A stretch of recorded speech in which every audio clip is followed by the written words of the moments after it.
Okay. Good evening. Tonight we are doing a full hour presentation of our masterclass for November 2025. And today we have a guest speaker, Dr. Shabaz Ahmed. He works with Dr. Sayed Haider.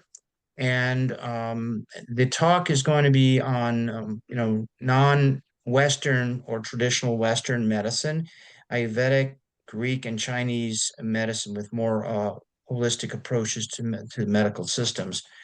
So I will turn over the mic to Dr. Shabazz. Hi, how are you, everyone? So shall I proceed? I just got disconnected before I Yeah, was I able to already log on. introduced you. All So right. if you want to give a short introduction on your background, and then you can proceed. Yeah. And just let Stephanie know when to advance the slides. All right. No problem. All right. So brief background. I'm a naturopathic practitioner trying to revive how the traditional medical systems once saw the healing, saw disease, not how it's actually practiced right now. So there's a huge difference I've seen in how the ancients actually looked at these three great systems of medical practice: Ayurveda, Chinese, and Greek medicine. These were the three main great civilizational medical systems, and I'm trying to revive how they were once practiced as opposed to how it's practiced right now. There's huge gap, and I'm trying to go ahead and raise awareness about that gap. And that's what I do, trying to found uh, and expound on a new system, which I call the TIB.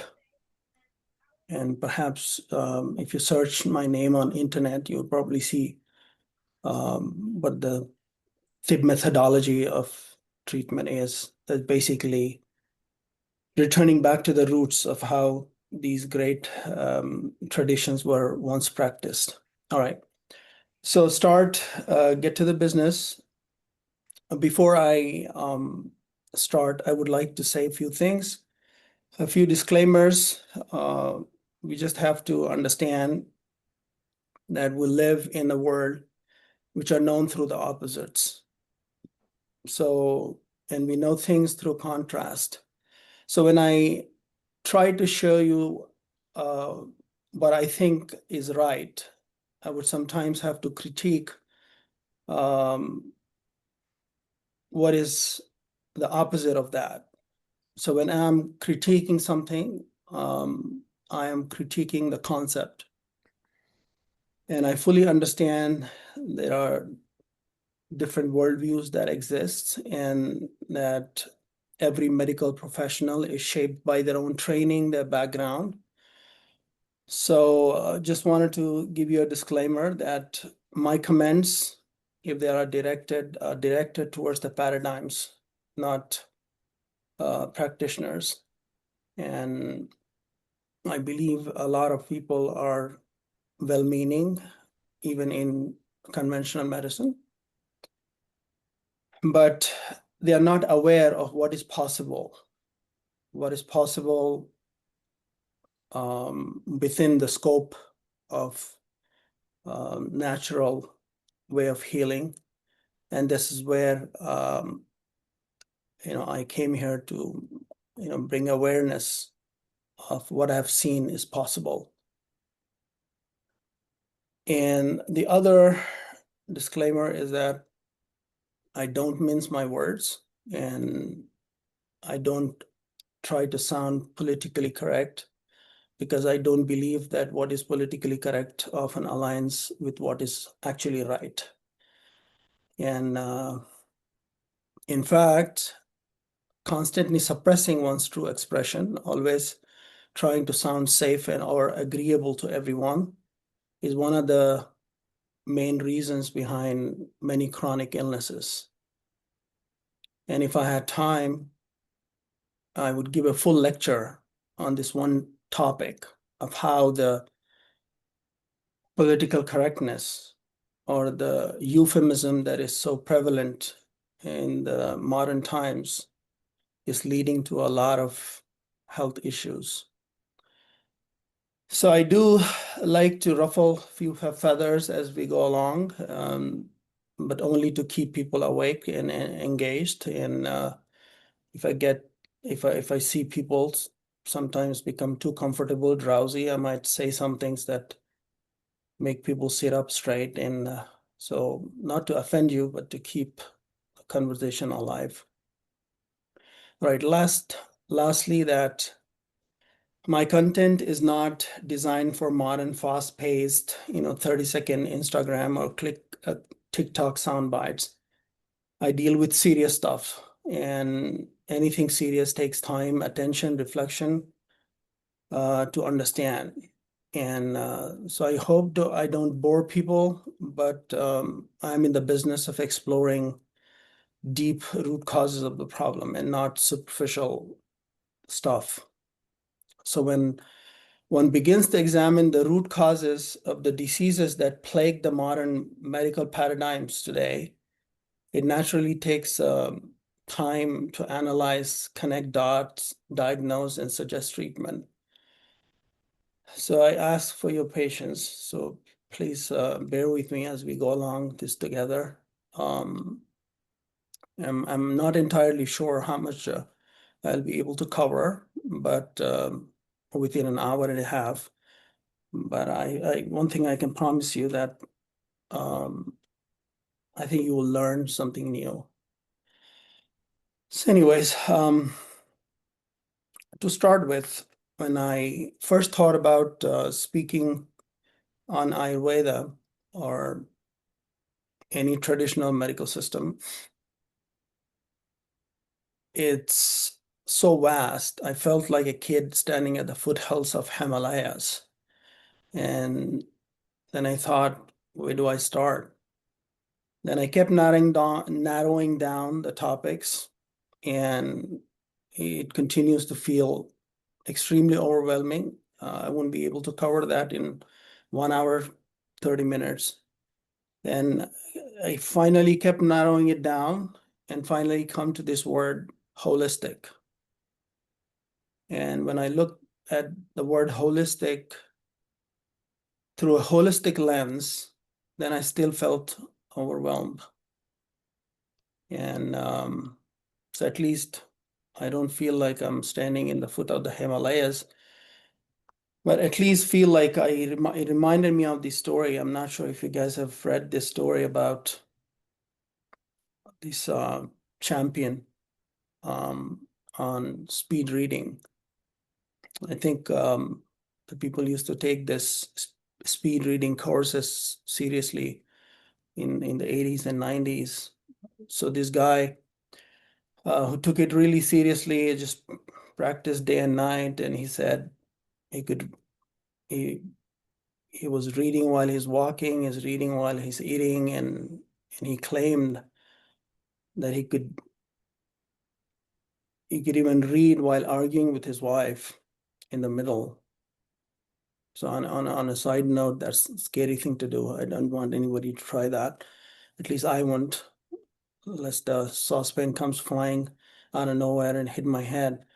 So please don't try at home. Anyways, so after the months of hard work, the guy reached that level of mastery. So the institute that he joined to practice organized an event to felicitate him and demonstrate his skills. So he was given this task of reading Leo Tolstoy's War and Peace, the 1,200-pager epic in 30 minutes, or I don't know, 60 minutes. And he demonstrated it, and he did it.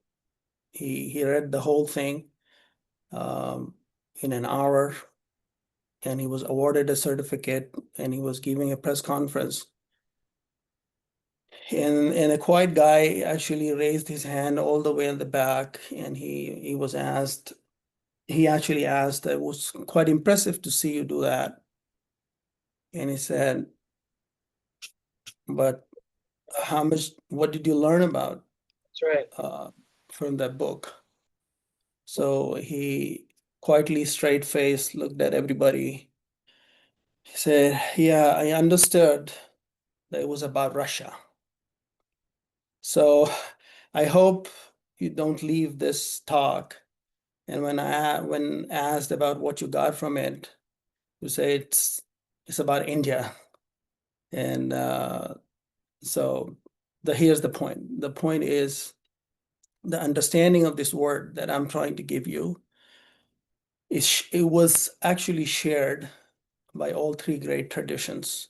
It was not exclusive to any Indian tradition, not as it understood now, but how it was understood by the ancients. So when I finish, at least say India, China, and Greece. That will be perhaps more appropriate answer. All right. So let's move on to looking at the word. Uh, so the problem with this word is that it's been so overused, diluted, so casually thrown around that every practitioner of the modern traditional medicine often misunderstand and are very limited in their understanding. And the word has become too elastic. It stretches, bends, and twists to accommodate whatever each person thinks it should mean. So, as I mentioned, things are known through the opposites. And when we try to understand holistic, we need to understand the word reductionist. That's so prevalent. And this is the word that fully characterizes the modern worldview, reductionism. Reductionism is the habit of shrinking a reality that is vast, layered, and profoundly complex into whatever fits our limited instruments, theories, and preconceptions. So what we don't understand, we conveniently think that it does not exist.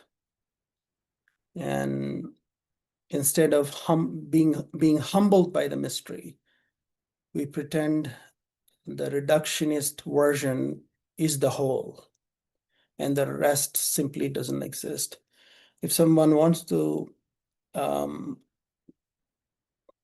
ahead and read about Rupert Sheldrake, I really advise you the way he mentions about in his book Science Set Free. Actually, that's a UK version, but there is another book called Science Delusion.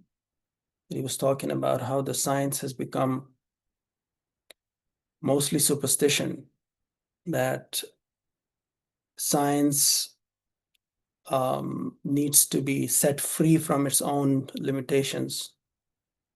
And he basically described about 10 phenomenon that is repeatedly observed, but they cannot be calculated through any devices or any type of instruments that we have.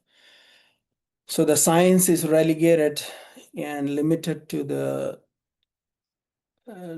to the devices that can quantify things. And if we're unable to quantify, then we believe that it doesn't exist. And what doesn't exist are things which are real. And if we do not take the whole thing into consideration, we're still reductionist. So reductionism in our context is human being is reduced to the human body. Human welfare is reduced to providing endless material comfort. Disease is reduced to an abnormal reading on a lab markers. Um, and disease is seen as an enemy to be eradicated at any cost. Often disease is considered as a mistake of the body, only to be corrected by adding or eliminating things. Societal well-being becomes synonymous with economic well-being. Healing is reduced to elimination or elimination of discomforts. So anyways, so what we need before we can heal holistically, and this is important, we could go to the next slide.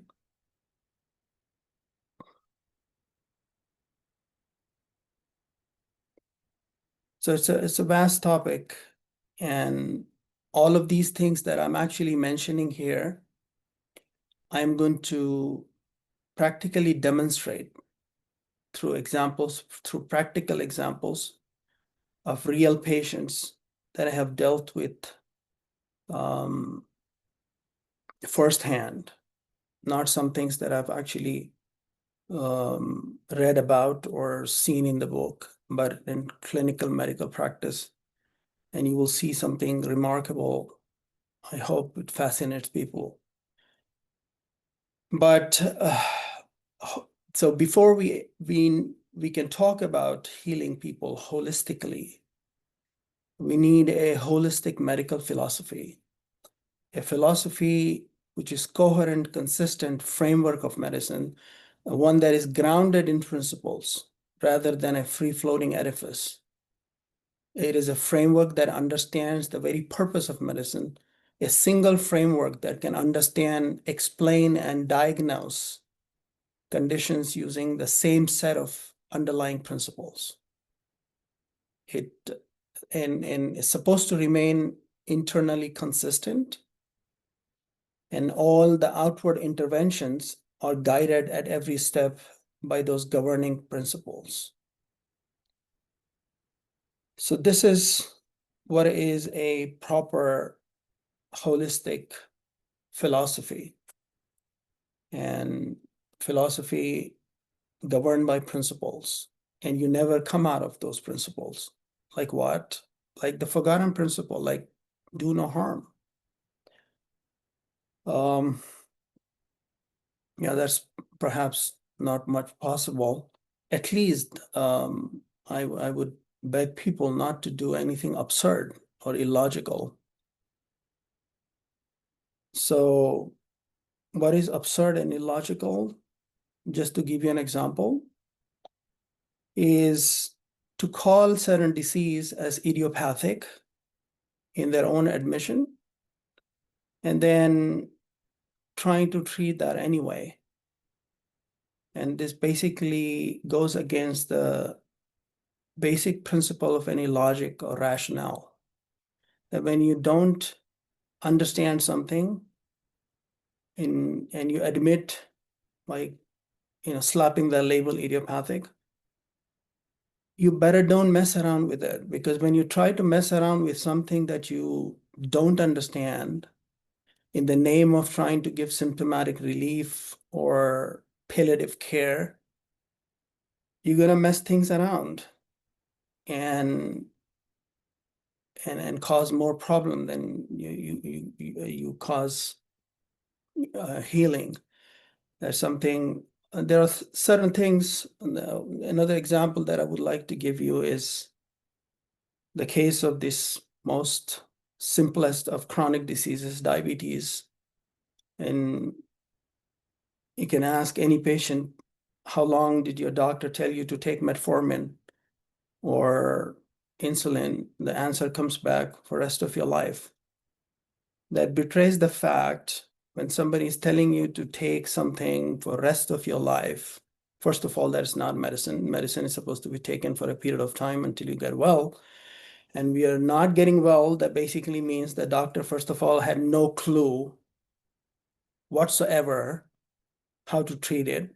And he's just masking the symptom. It cannot even be called palliative care, because the palliative care at least provide you relief symptomatically. And most of the time, the diabetic patients don't even see some improvements on their numbers, and they continue to suffer. and there's huge amount of damages that are caused in the name of providing, the trying to control the glucose levels. And I've seen that all the time. Anyways, a group of doctors approached me here where I live, trying to gather support against the vaccines. Like a lot of people have become these freedom fighters about, how evil is the vaccine, and how, things are becoming so obviously evil, and how all that stuff. So I agreed with it.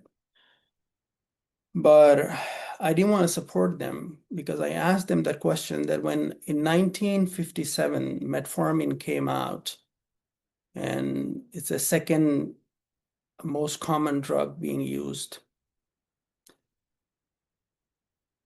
all of these guys were sleeping.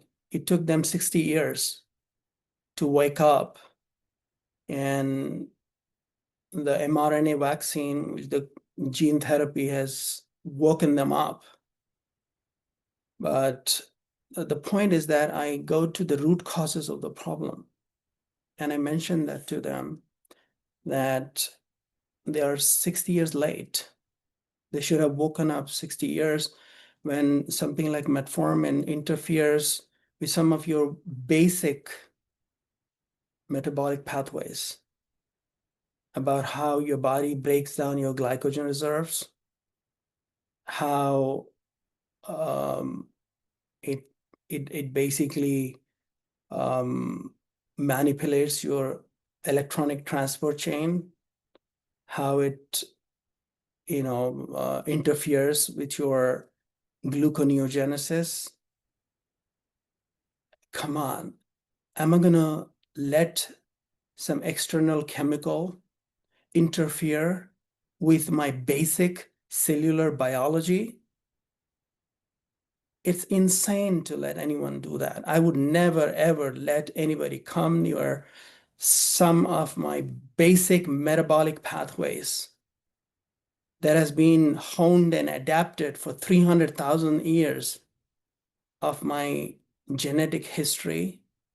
And now I would go ahead and support this guy against vaccine that they've been sleeping around for 60 years, letting humanity get pounded and battered and bruised by these um, thing called metformin. Just to give an example, I could just go on and on and on how different medications cause that.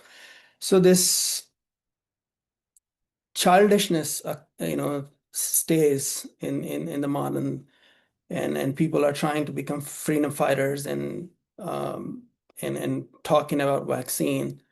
And I agree with it, but we have to start from somewhere. So I am in the business of looking at the root causes of the problem. The root cause of the problem is that I cannot just go ahead and rally behind, and join their um, demonstrations against vaccine, while the same doctors are taking metformins themselves, and they are prescribing that to their patients. Extremely harmful, right? So I cannot do things half. I completely understand. I'm against vaccines. I'm not promoting anything, but for God's sake, let's not have contradictions here, right? So this is something that I wanted to mention, that this is medical philosophy, which is not contradictory.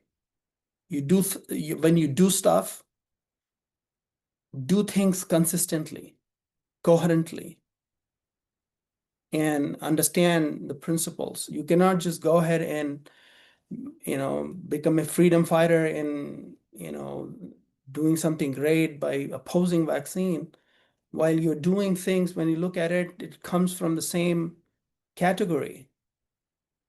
So this is what I always believe, that I don't do things which contradict each other.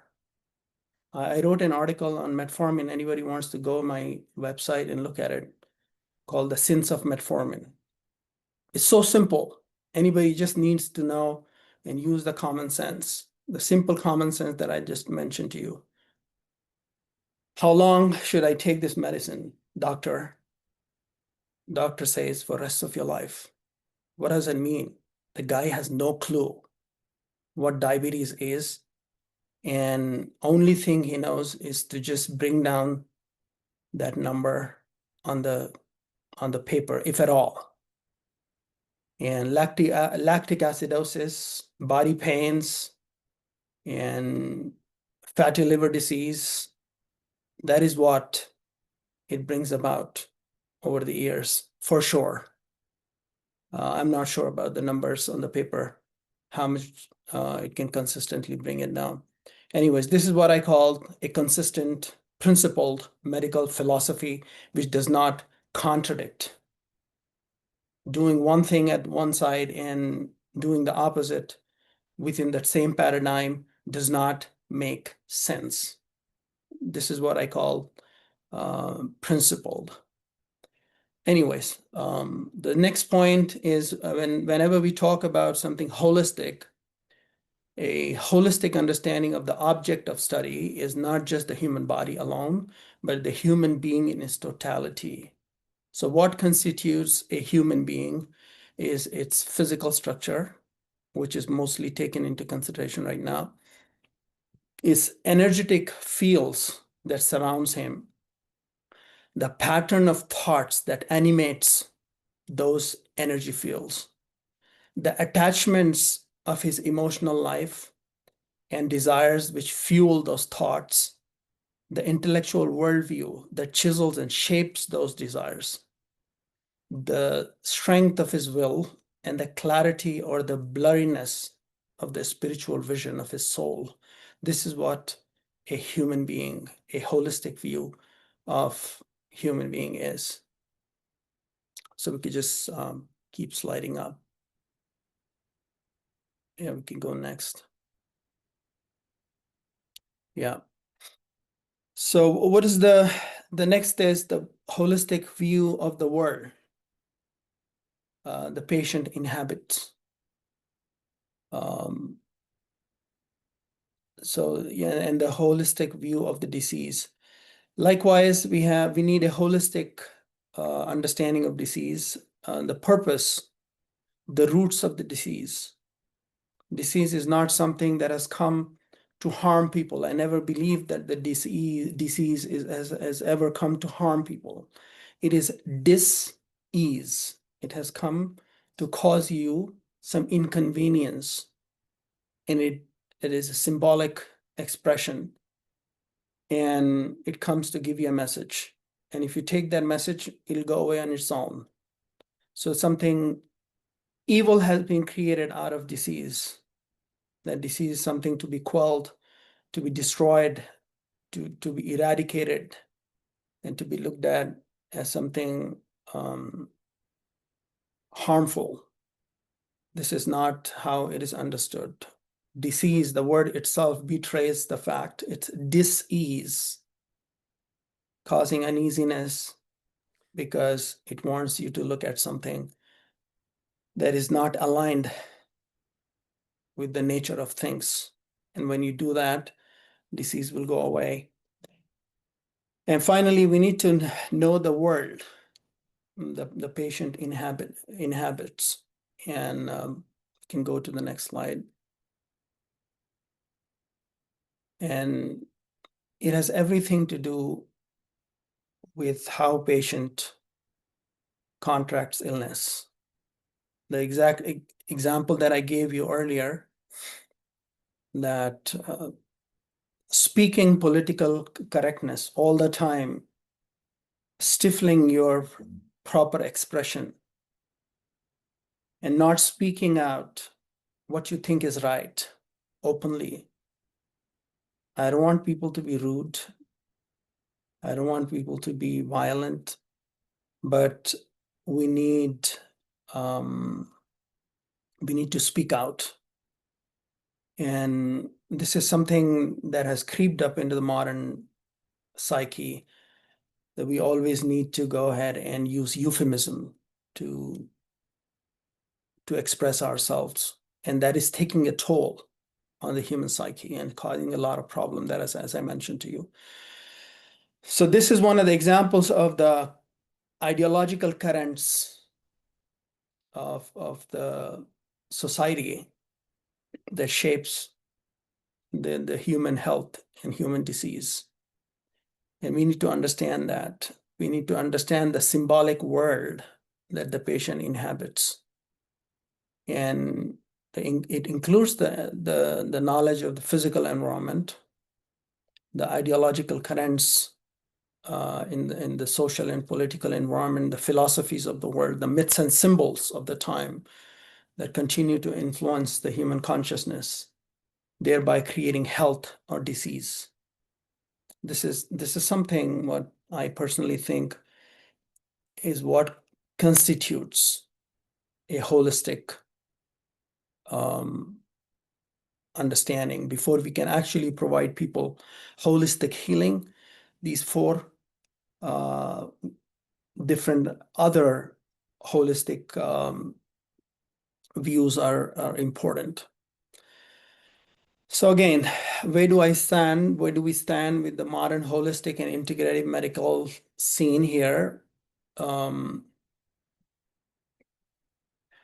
Without all the stuff that I mentioned, that a physician should understand before he could give integrative, holistic healing, and without which the healing would remain reductionist, right? A reductionist holistic healing is contradiction in terms because these are two opposite words. So the degree to which we can penetrate the deeper layers of reality, we become holistic, and to the degree we cannot, we remain reductionist. So what passes today as holistic medicine is often nothing more than a gentle version of the same reductionist framework of uh, conventional medicine. So yeah, instead of toxic compounds, let's change it with supplements. Some people use herbs. The often expression, the herb does the same thing as this drug, and people add a dash of acupuncture, and people have neural retraining now for an extra flavor. And few integrated medical practices started to use the psychotherapist in their panels who can address the mental aspects.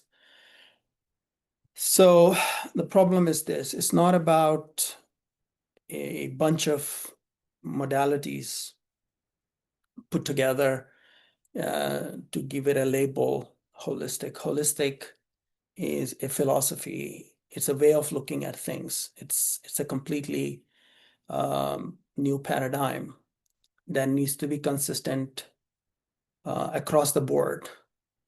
All right, that is so let's go to something more interesting instead of talking too much of theoretical stuff.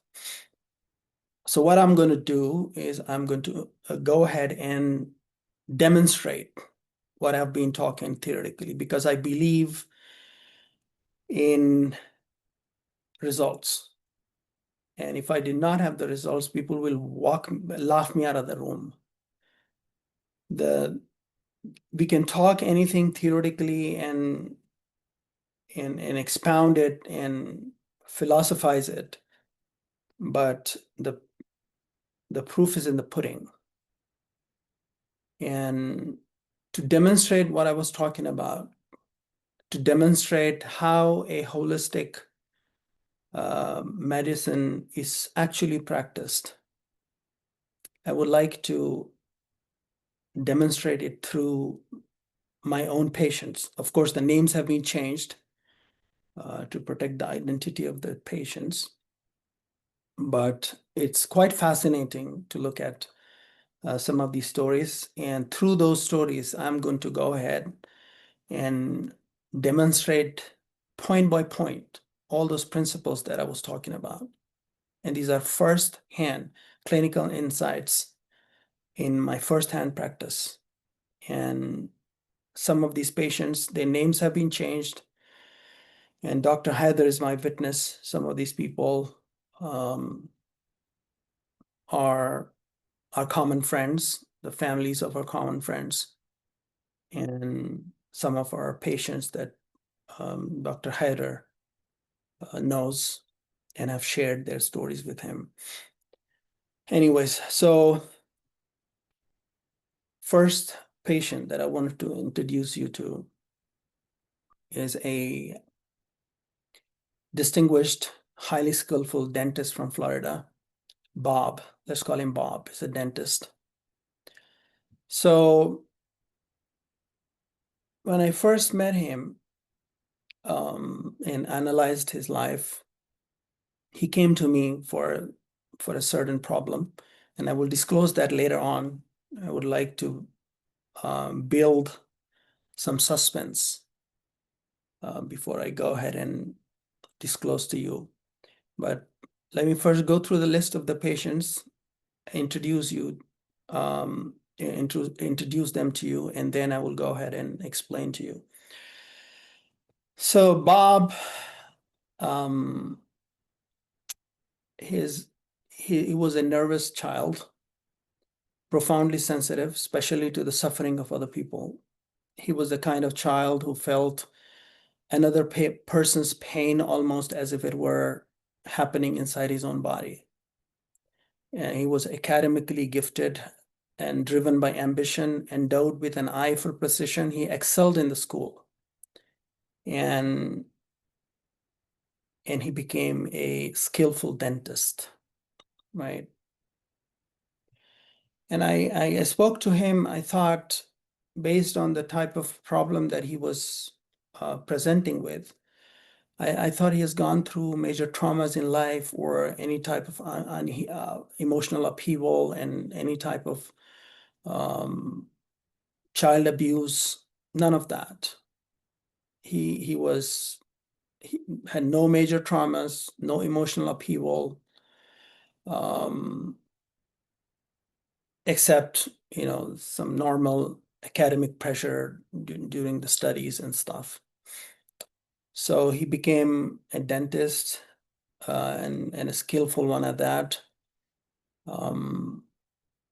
Anyways, he always dealt with amalgam fillings and other chemicals, that is needed in dentistry. And anyways, the problem was his sensitivity to other people's pain. As we know, even the most skillful dentist cannot completely spare patients from discomfort. So for someone like Bob, who was almost constitutionally allergic to the idea of causing pain to another human being, these became a silent source of chronic tension that accompanied him throughout his career, right? So this was Bob. And this is something that we need to understand. The points I'm making here, right? So just pay attention, everybody. Pay attention, because I'm using these examples to make certain points that I'm going to connect the dots later on. So you need to be very careful about why I'm saying this, why am I introducing each patient in certain sequence, and why I'm using certain patients in the last, and the kind of points that I'm trying to make. The point that I try to make here is very important. The first is that we need to understand the disposition. We need to dig deep into like who that person was. And of course, how did he become anxious? Why was he nervous? And was it transgenerational? All that stuff is, but he was a sensitive child and he was a dentist. You need to connect the dots. And he was very tensed when his patients felt pain, and he could not avoid the patient feeling pain. So he went all through his career with a sense of deep stress that he felt during unknowingly, and he was not aware of it, but he was causing himself a lot of damage, having that disposition and being in the profession of dentistry. Okay. So one thing that I would like to mention, this is the point I'm trying to make, is that we need to understand the human beings in a deeper way to understand how they come up with this disease. So on a side note, we need to understand that uh, some professions are very torturous, and we need to understand some of the people who we see always laughing, like the comedians. Boy, they have a very problematic inner life. Why? Because a stand-up comedian performing before a large audience live in a constant state of emotional exposure. Every joke is a test for him. Every pause is a referendum on their worth. They scan the crowd for approval. And when the laughter doesn't come, it hits their nervous system like a blow. We need to understand. That is the reason why we need to understand the people.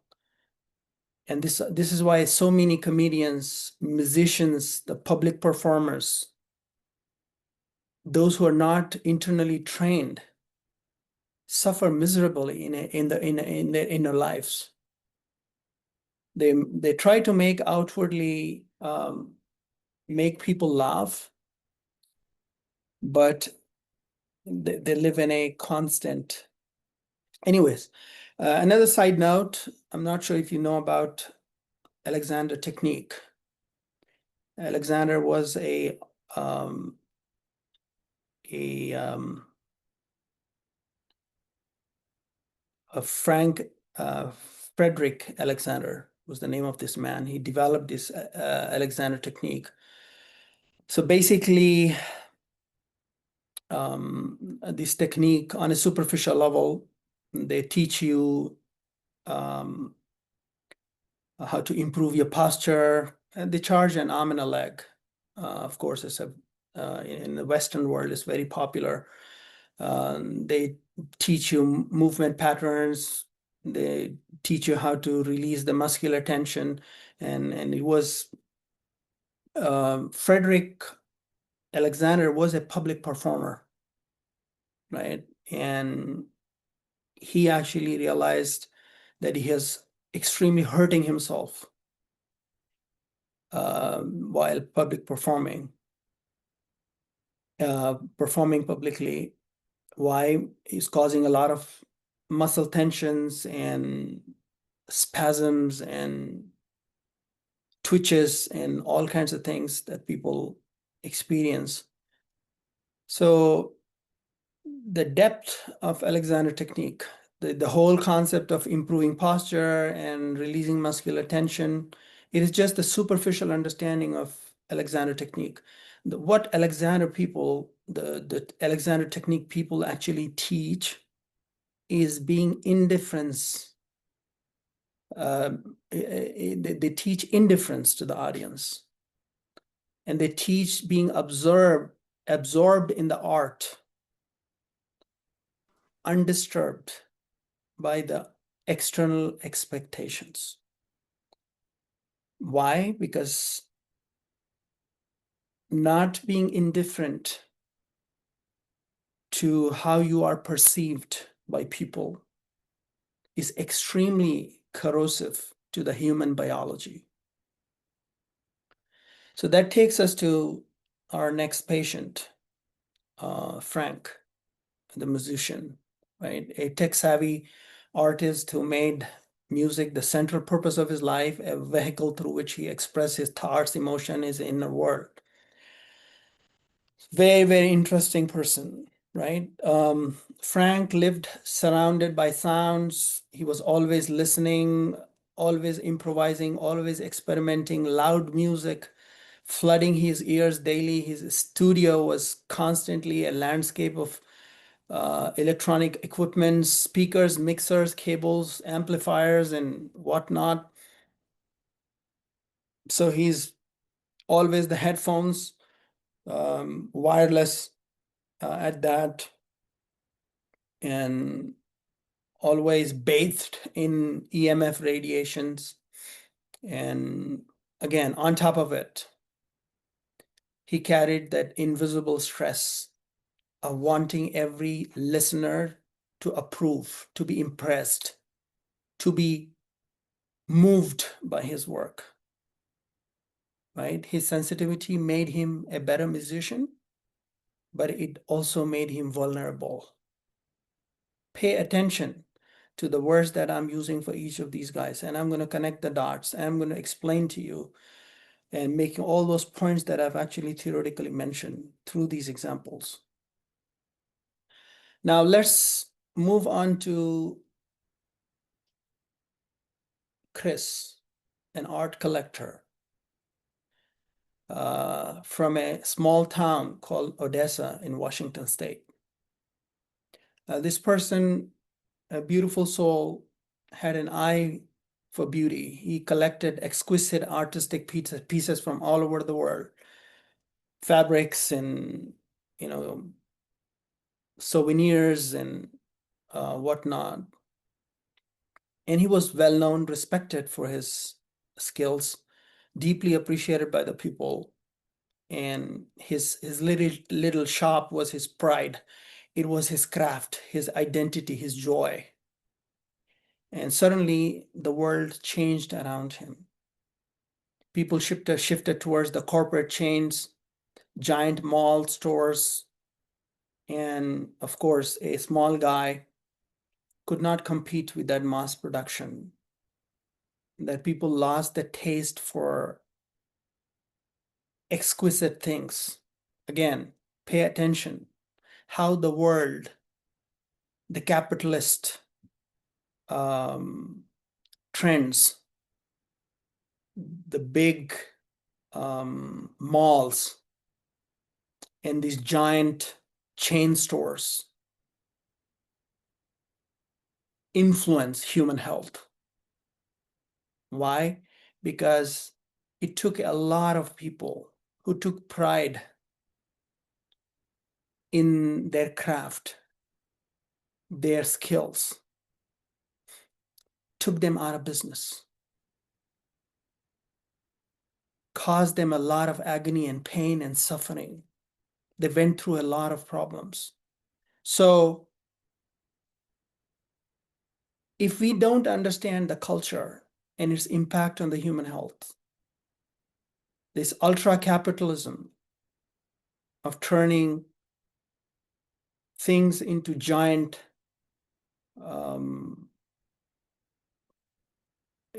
corporations, taken millions of people out of the job, made them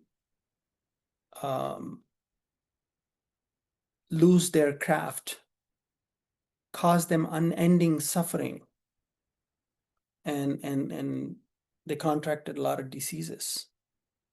This is exactly the point that I was trying to make, that we need to understand the world and how it changed and how it results in causing. So what happened to Chris? Sleepless nights, trying to survive, trying to see how he can compete with these giant corporations, trying to always make his difference felt where people lost the eye. Anyways, let's move on to Alessandra, Italian homemaker, came from a extended family in Italy, lived in a family home here, in the same location, almost like a joint family. Still all of his relatives around her, raised four healthy kids, always cooked at home, took pride in her family. Children grew up, they lost their Italian values, Suddenly moved away, husband died. Suddenly, a woman who was surrounded with her by her family found herself ended up in an old age home. All right, now let's meet Caroline, the divorcee who still loved her husband.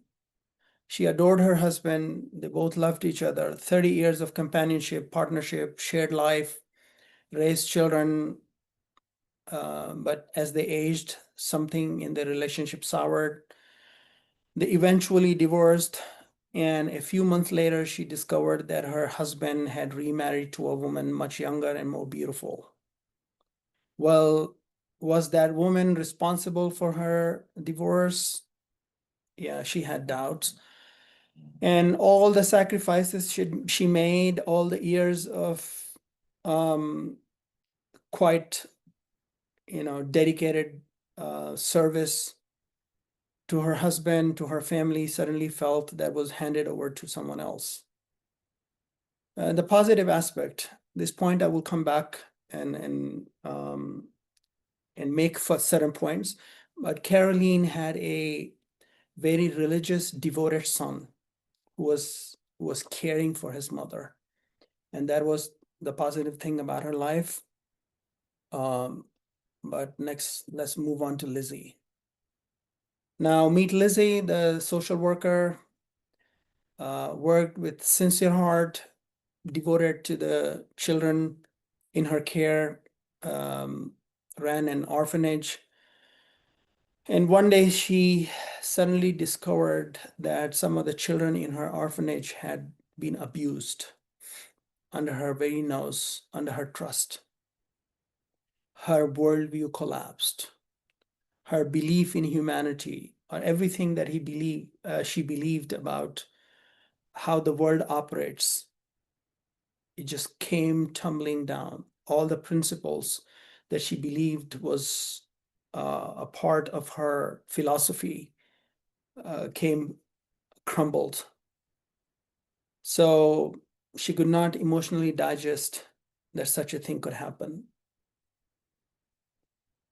So let's stop at these cases, and I would like to interpret these cases and explain to you one common thread.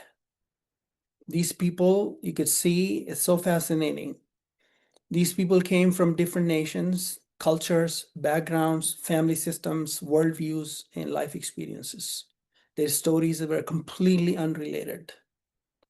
But look at the common thread. The common thread that by the time they approached me, every single one of them were suffering from severe Alzheimer's. And when I looked closely at their lives, I saw same hidden thread woven through all of them. That thread, their minds were deeply troubled by something that they could not overcome. A trauma, a betrayal, a heartbreak, a collapse of identity. Many memories that became unbearable for them to bear the burden of. Another common thread, their bodies were very strong, their genetics were strong, they were very vital people physically, but their minds had become a source of continuous torture. Right? So somewhere deep within, they all shared this condition. They wanted to block their memories. They wanted to block the troubling thoughts. They wanted to block that torture. They wanted to block the trouble. So how are they different and how are they common? If you see, this is something fascinating that I'm trying to talk about, is that a proof that human being has many layers of his reality. If you look at Bob, anybody who looked at his case through a microscope and become a biochemist, a physician, his problem was clearly the heavy metals. So you could say, oh, he was exposed to heavy metals and he, got heavy metal toxicity because he was always dealing with this, then the other. Yeah, you could say that. So outwardly, the problem with Bob was heavy metal toxicity. So the disease was on the physical plane, the outward disease, meaning the primary assault was physical. But what made his brain vulnerable is his constant torture of being extremely sensitive to the pain of the patient that took a toll, caused wear and tear on his nervous system, that depleted his resilience to be able to detox himself. All right, let's look at Frank.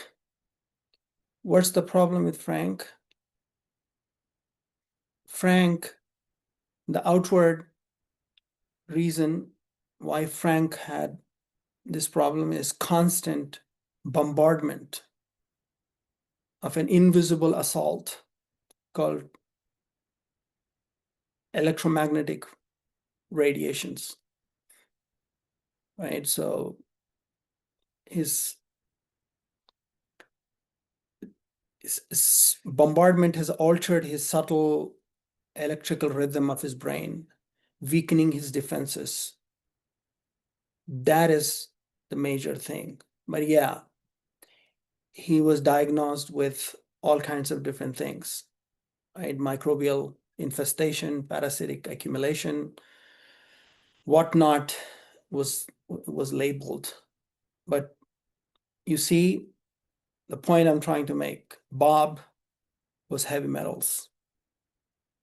Frank, his primary assault, his primary culprit was electromagnetic radiation. Bob was affected physically. His physical plane was assaulted through heavy metals. So his problem came through his physical dimension. But the Bob's problem came through the dysfunction of his energy plane, which was disrupted by the electromagnetic devices. Quite fascinating. If you just go ahead and look at, so the things that I mentioned to you about human being composed of physical plane, energetic plane, mental plane, emotional plane, intellectual plane, and spiritual plane, I'm demonstrating here. I'm demonstrating here how Bob, the disease entered through his physical plane first, primarily, but somebody else opened the door. That's a different concept. But on the second level, Frank, the disease entered through his energetic plane due to EMF radiation. Now, the problem with Chris, the art collector, the souvenir shop owner, his assault was none of these, not physical, not energetic, but mental. He spent years strategizing, worrying about his business, fearing the financial collapse. He ruminated endlessly, night after night, unable to sleep for months, for years. What was it? Mental problem. But yeah, on the physical side, all that lack of sleep has disrupted his lymphatic system that could not clean up his wear and tear, that his cerebrospinal fluid was not being cleared up, causing huge amount of toxicity in his brain, developing all kinds of different things. You could call it amyloid plaque, tau, protein, all those terminology. But at the end of the day, those were only superficial causes, right? The inner life of Chris, nobody knew. Only the doctors who have seen him before me, all kinds of doctors, not just the conventional medical doctors.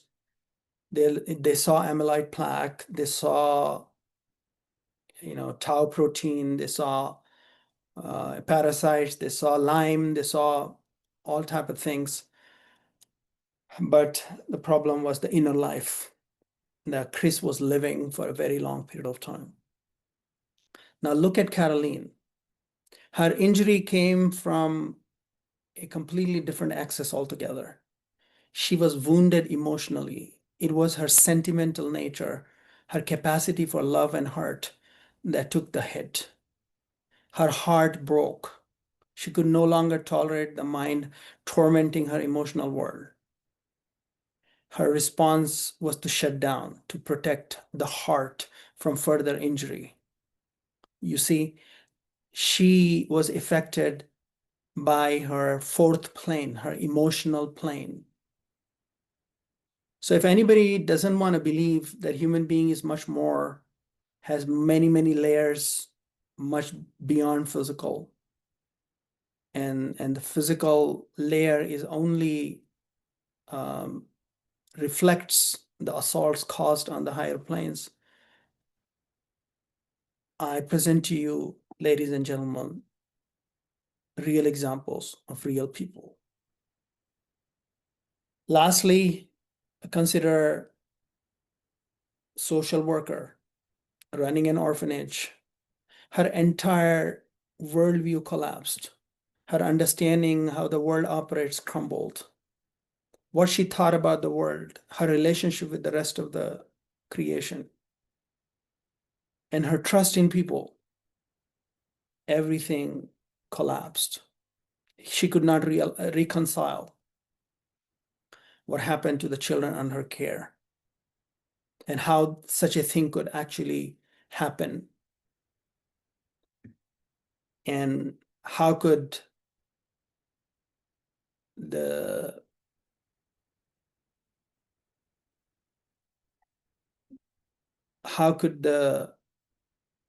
higher power, as she called, let this happen or whatnot, right?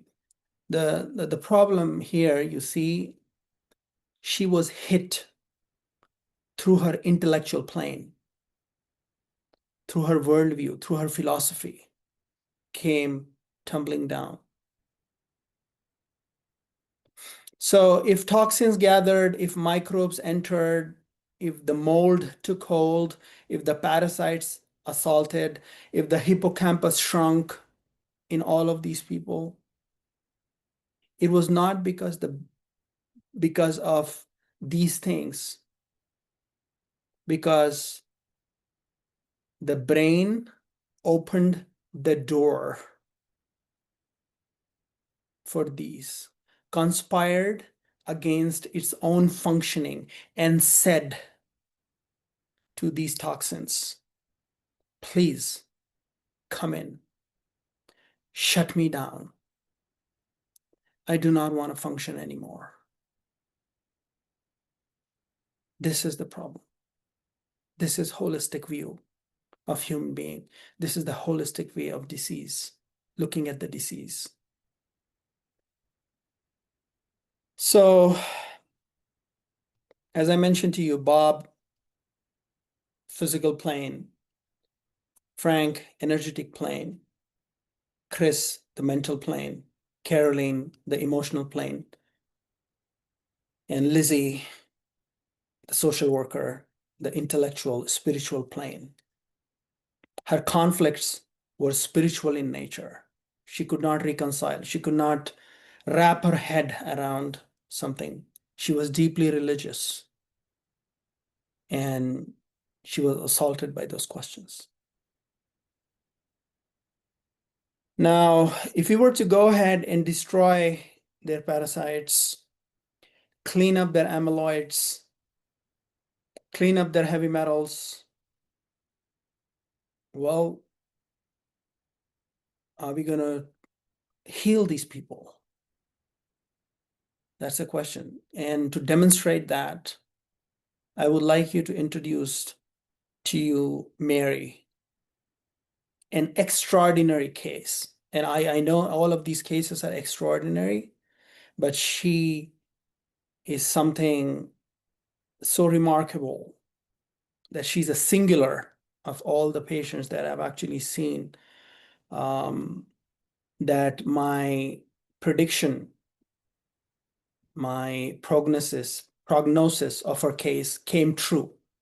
Anyways, her entire extended family eventually became my patients, right? So they was like my family friends. Over time, they became my family friends. I treated her daughter, her son, her daughter-in-law, grandchildren, all kinds of people. Anyways, whenever I treated them, all of these other patients, they would always bring up Mary's case, and they would always ask me to go ahead and give them some advice on how to reclaim her memory and whatnot. And I knew that Mary had a decades of abuse in her marriage, shocks and traumas and losses and betrayals and all kinds of things that leave a mark on her psyche, right? So, anyways, I still remember one of her relatives when she talked about it, and they wanted to book an appointment. And this is something the physicians have to understand, that you should not treat people where your treatment might cause them more damage. We need to come to terms with it. And I'm going to demonstrate through that case. Anyways, I specifically asked one of his relatives, do not book an appointment for her because she will live longer if you leave her alone. These were my exact words. But anyways, they continued to talk about her.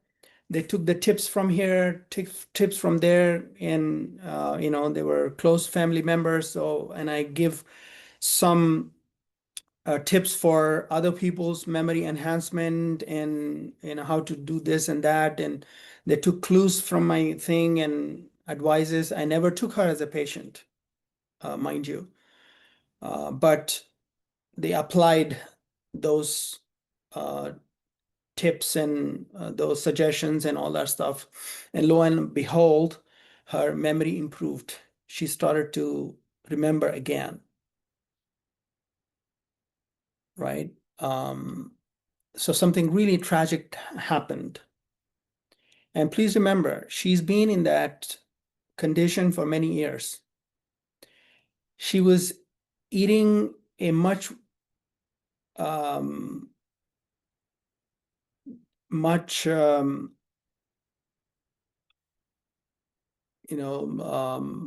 worse diet than she was after they put those um, implemented those tips in her life.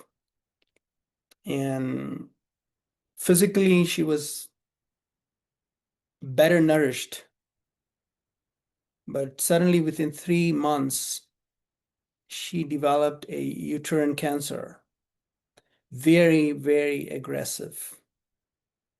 And by the time the news of her uterine cancer came to me, it has spread all over the place.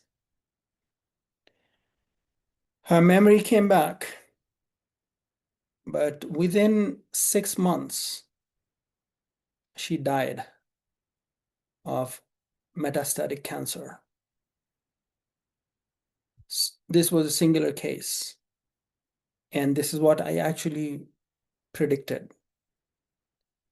And it came to pass because I knew what would happen if you mess around with the people.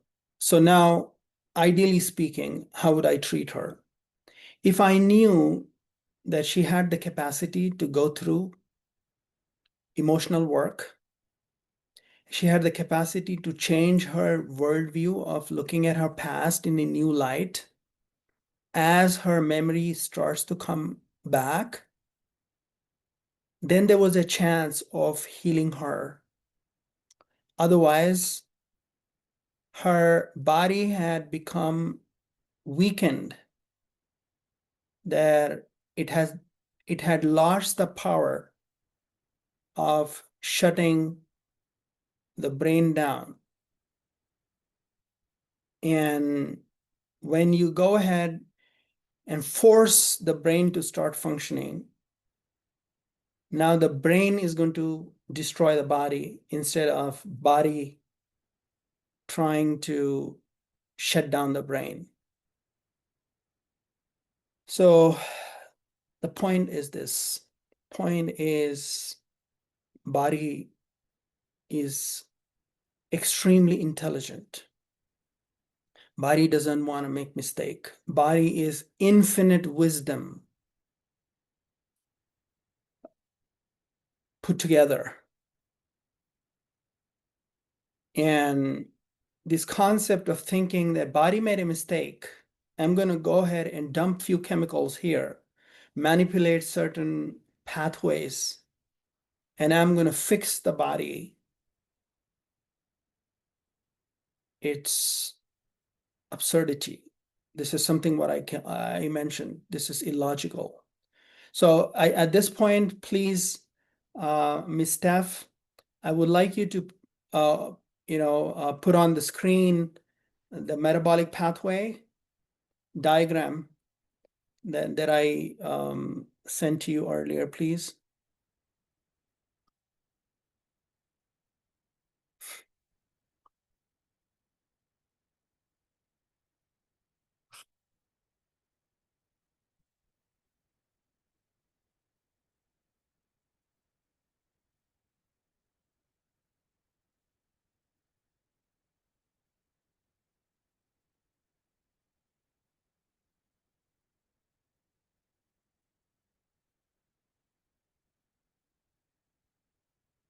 Yeah, is there a way to expand it? Anyways, this is important. So the diagram that you see, ladies and gentlemen, this is a holistic or an overview of different metabolic pathways known to human science. It doesn't mean it is completely everything that actually happens in the body. Hundreds of different pathways connected with each other in all different permutations and combinations. And some smart ass doctor, sorry to use the word, but I think some appropriate words needs to be used. A doctor thinks that he could go ahead and manipulate a pathway to block a certain enzyme or put a certain enzyme or peptide or this, then the other to provide a symptomatic relief on one side, and it does not have any other repercussion on the whole thing. You got to be kidding me. Just looking at the diagram should elicit awe and reverence for the inbuilt infinite intelligence of the body. And these metabolic pathways self-regulate themselves based on different planes that influence the human body, right? And somebody invented a certain chemical that can be dumped in isolation to manipulate, certain pathway or an enzyme to block an pathway or regulate a certain metabolic pathway. Please, that has to stop. That is a wrong way of looking at things. Even though you do not see the problem festers inside and will come back. And it will come back some later time with a new label, with a new diagnosis. But that new label, that new diagnosis is not a new problem.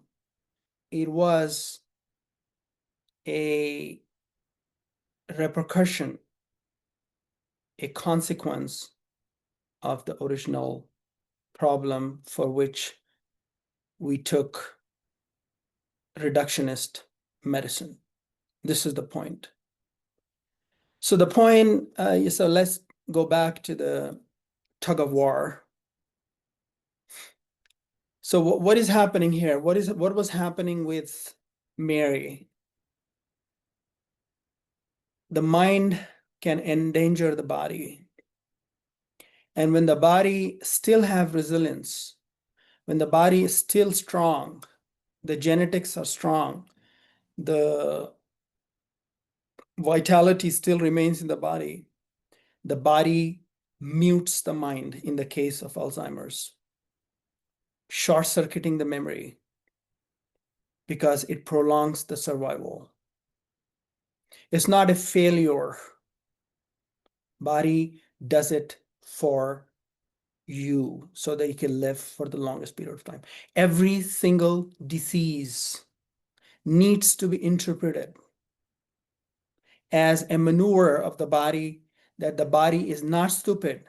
Calling body stupid is an effrontery towards infinite intelligence. Please, let's get that point clear. It's a offense against infinite intelligence. It's offense against providence. And this whole concept of biohack, it's a bad word. It's an obscene word. The traditional medical doctors, I saw them use this label, that biohack. You cannot hack biology except you hack yourself to death. All right.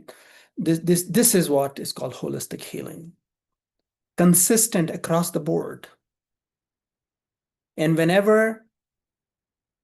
you are faced with a problem and your principles say, don't treat it, don't take that patient, because you're going to cause their early demise. This is something that should be very clear to us.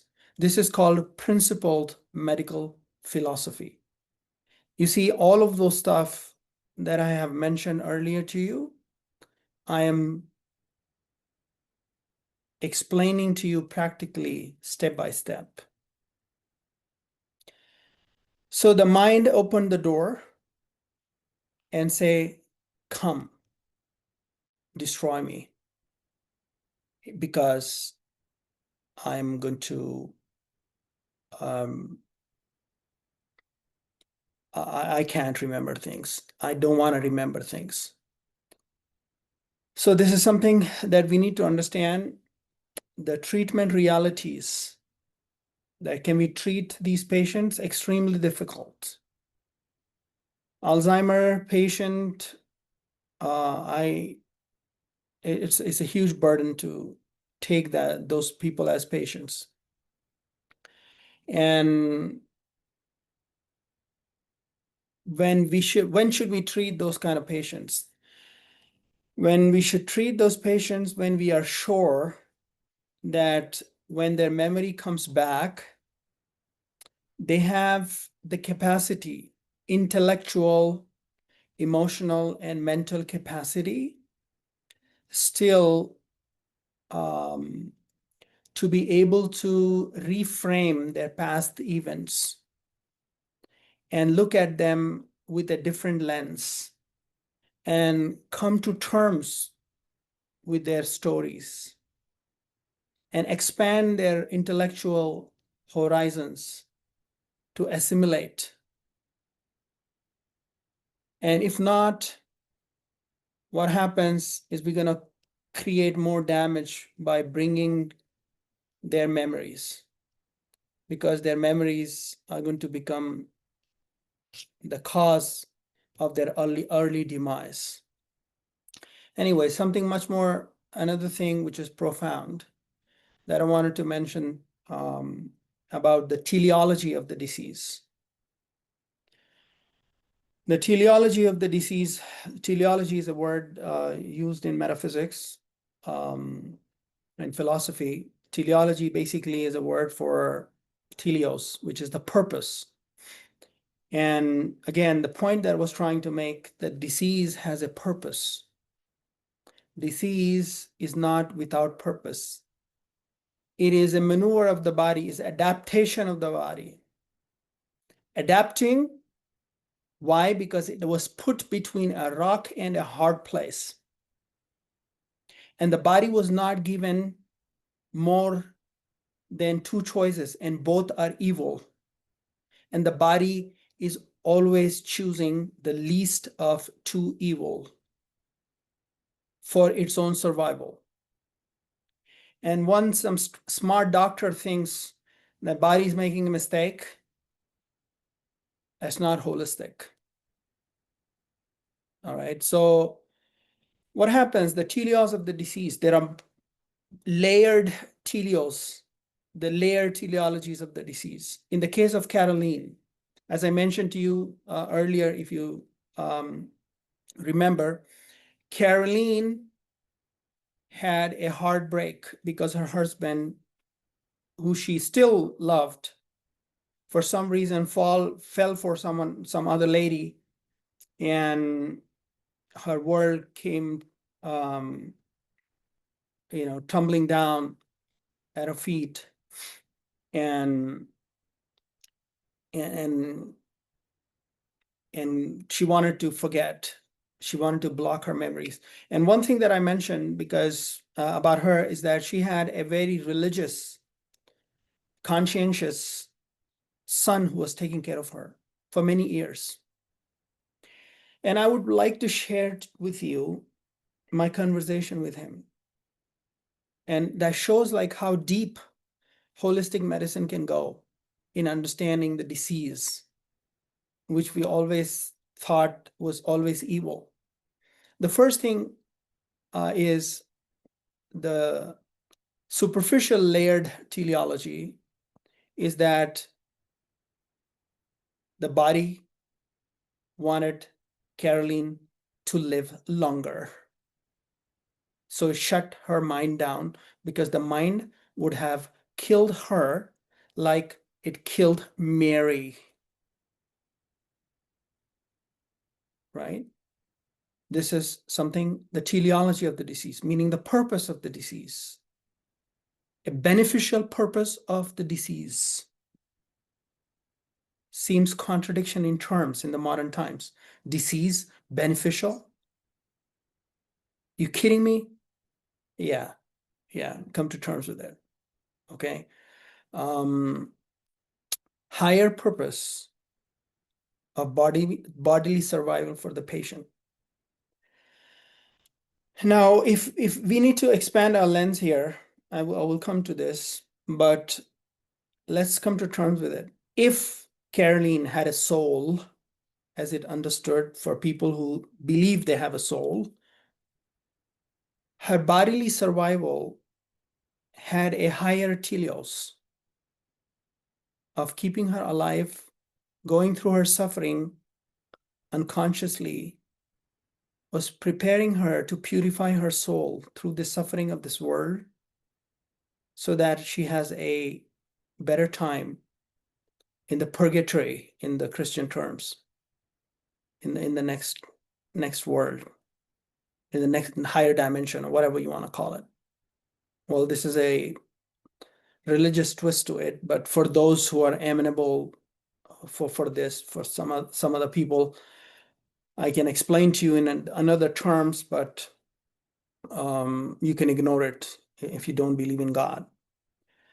All right. The teleos of a higher purpose, that the higher being or keeping her alive was through her suffering, her soul was purifying without her body knowing it, without her physical mind knowing it. So this is what I call layered teleology. And this is something very profound, the last part. Her son, who was a very conscientious person, he told me something very profound. He said, my mother, I don't know what's going to happen with her, but her disease has come to heal me, because when I served her, I felt elevated spiritually, because my service to her had become a means of expansion of my consciousness, my getting closer to the reality. And I saw my mother's disease and my service to her as a part of my own healing.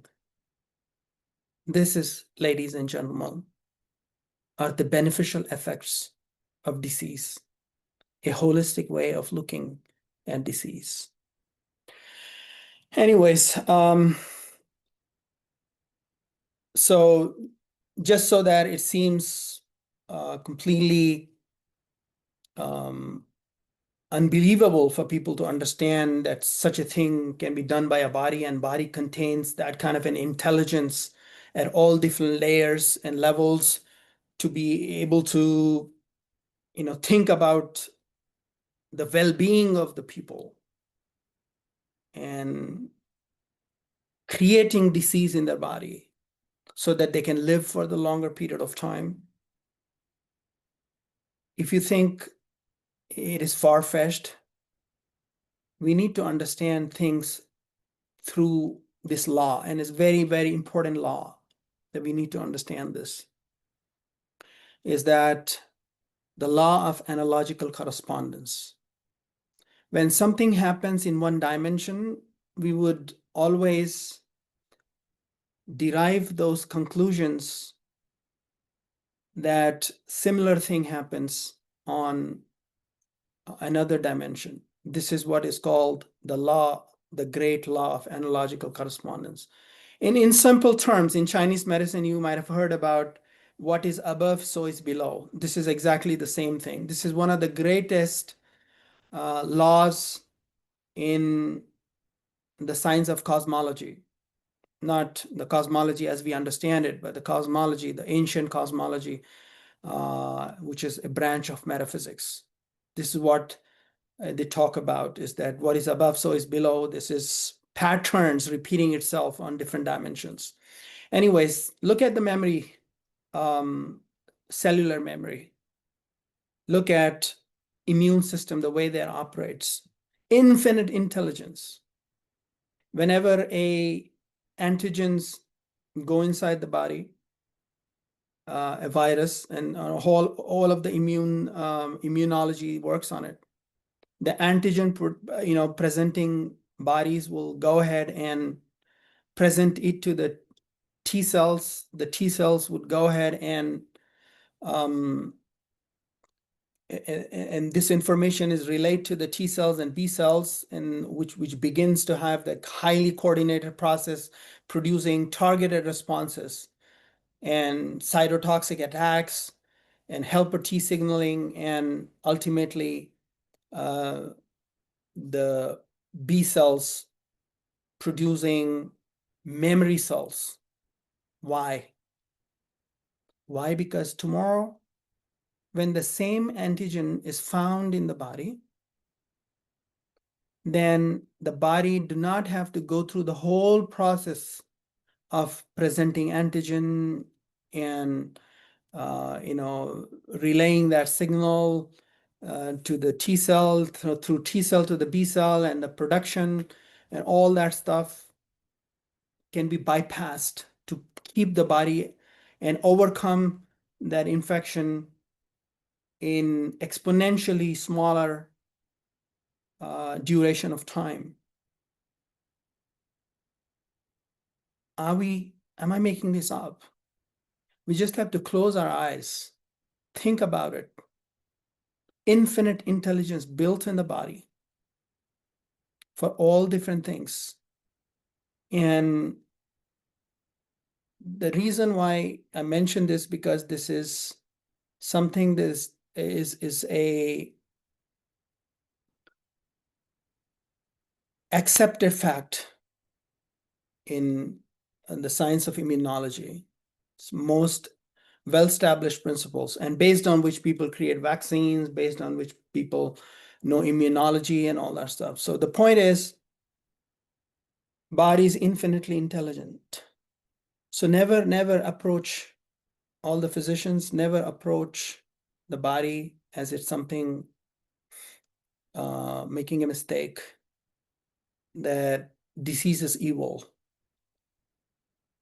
And we need to go ahead and understand. And we go to the next point, is about role of the physical causes.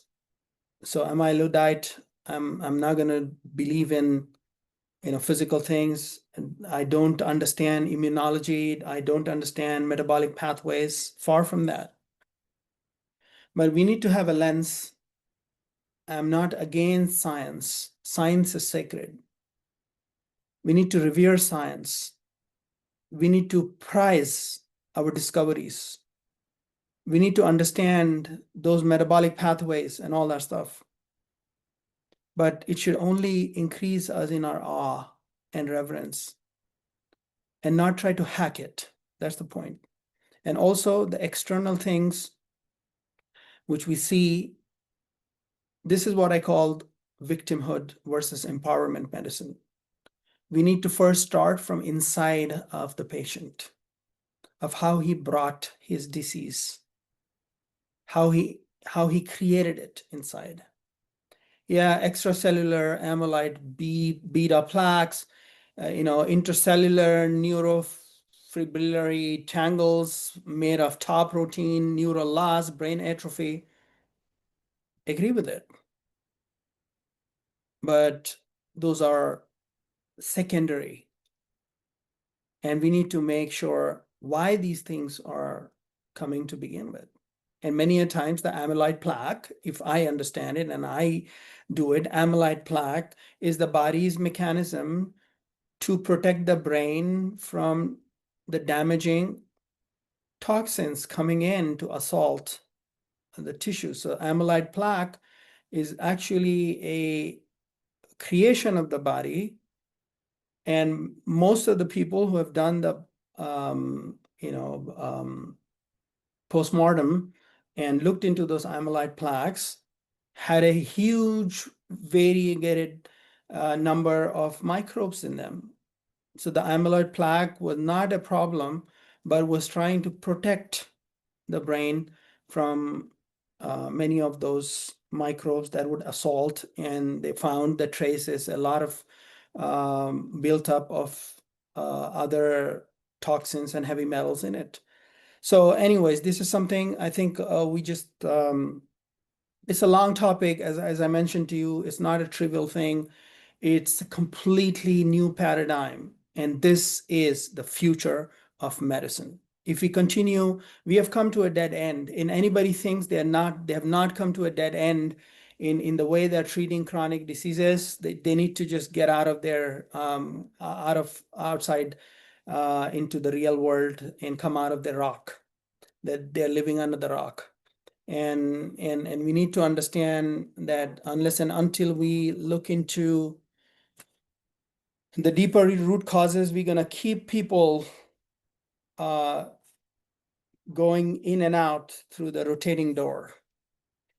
And I wished I had more time, but I'm not sure how we're doing with it. I think I've made a point. I think it's enough.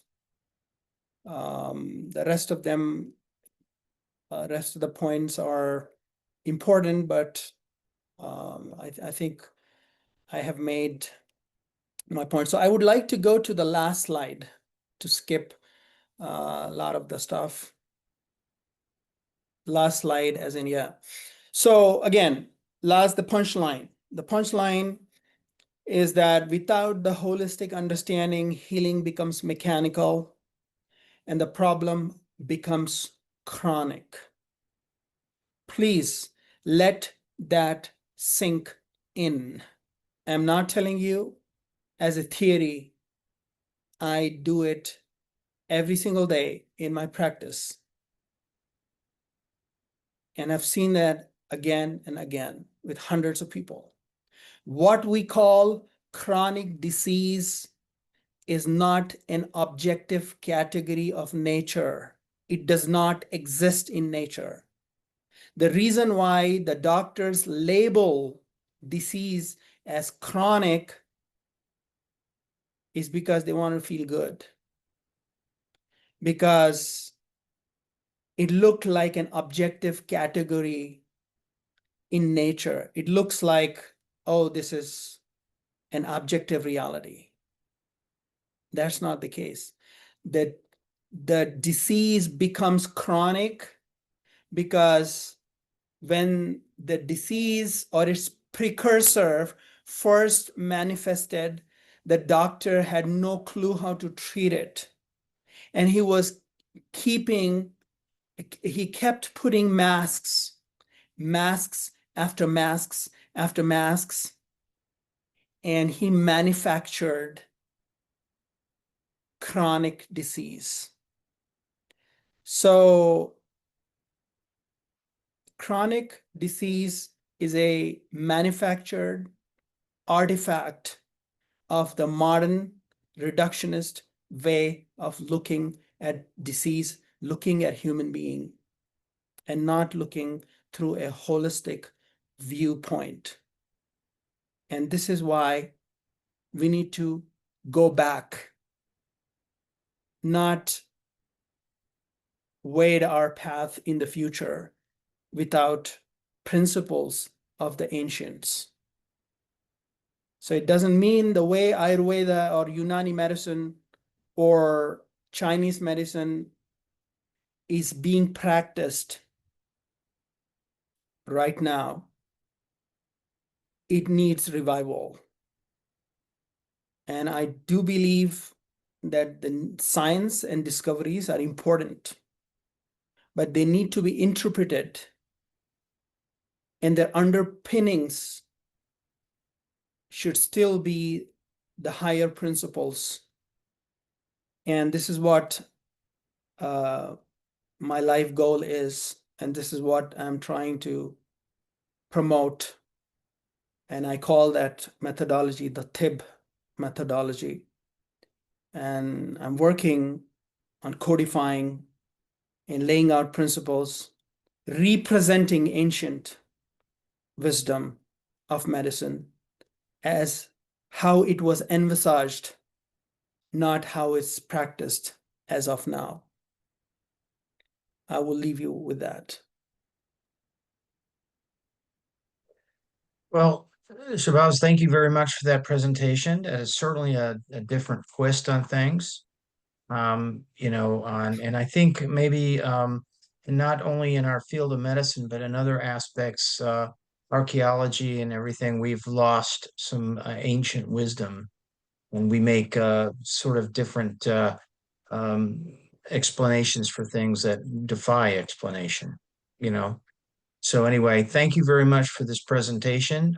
For those, I will have this up on Rumble as a recording. Sure. And I don't think, since we kind of ran over a bit, I don't think there's time for Q&A, but we may have Yeah. Dr. Shabazz back again for another session or in our Elevated Medicine podcast. I'm going to have Stephanie talk to him about that, and maybe we can do more of a Q&A on the podcast. Sure.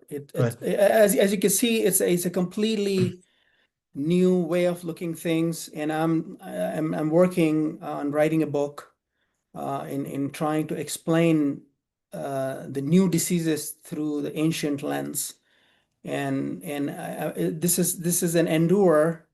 It's not about treating diseases. It's about a new stream of medicine, like functional medicine, And I hope I would be able to go ahead and introduce to the world a new framework of medicine, which explains all the diseases under a single framework and brings about the glamour and the glory of the ancient time and reclaim back the respect that those sciences would truly deserve. And the last point that I want to mention, that most of the traditional medical doctors call themselves alternative, is self-humiliating. A 5,000 years old tradition with its extremely profound metaphysical, cosmological, ontological, teleological underpinnings calls themselves alternative to a small infant kid, 80 years old, who have usurped the title of mainstream. You got to be kidding me. All right. I will leave it to you. Beautiful talking to you, Mr. Yusuf, and we'll Okay, keep in touch. likewise, and we'll stay in touch. And All Steffi, right. I'm going to task you with getting with him for the podcast, maybe. All Okay. right. All right. Good night, Bye-bye. y'all. Thank you, Yeah. Dr. Hayter, for joining us Bye-bye. tonight. Bye-bye. Thank you.